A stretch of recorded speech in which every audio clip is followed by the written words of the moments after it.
It just felt like home, just being on the campus. I'm from a small town, and so Emporia was big to me as a town, but the campus, it didn't make me feel like I was lost in the shuffle or anything, and I knew they had small class sizes. I knew they had a great teacher prep program, and I wanted to be a teacher. So I decided to come here. There are individuals that want to invest in your life, that they want to see you grow, and they'll do anything to make that possible. And they'll look for opportunities, they'll look for chances to really bring out the best in you. And that's something that really spoke to me, something that really grabbed me, and something that kept me at Emporia and made me fall in love with the place. I guess I kind of picked ESU not because it was easy, but because it felt comfortable. My uncle, Randy Crome, came here, graduated in 1990, I believe, and he had nothing but great things to say. And he was really the person who kind of pushed me to choose Emporia in particular.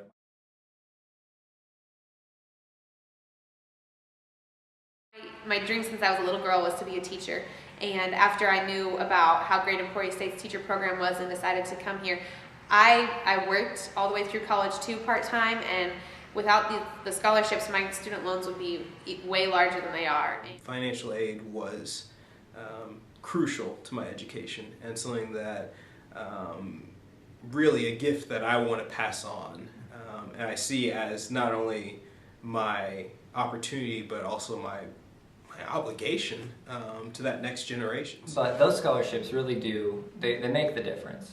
I grew up in a rural community. My father is very closely tied to agriculture. Money's not exactly pouring in, so knowing that financial support pays my tuition, it really just, it takes a load off my shoulders.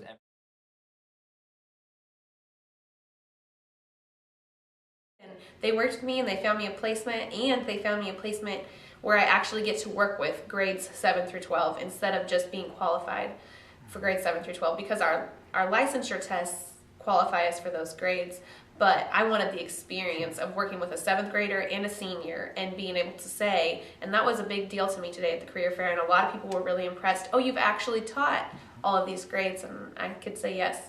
So I hope that works in my favor. The skills that I gained at Emporia State are easily being translated here at the foundation continually and daily.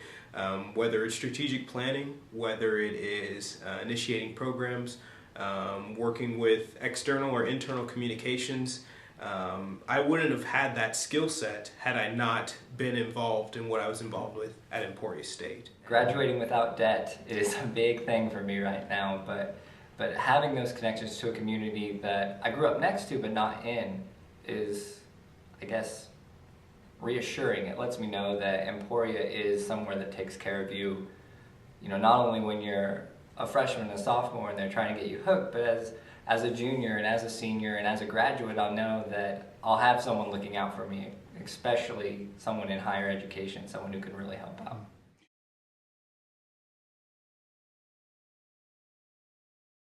And I'm just so thankful that people donate their money to help people like me achieve what we want to be.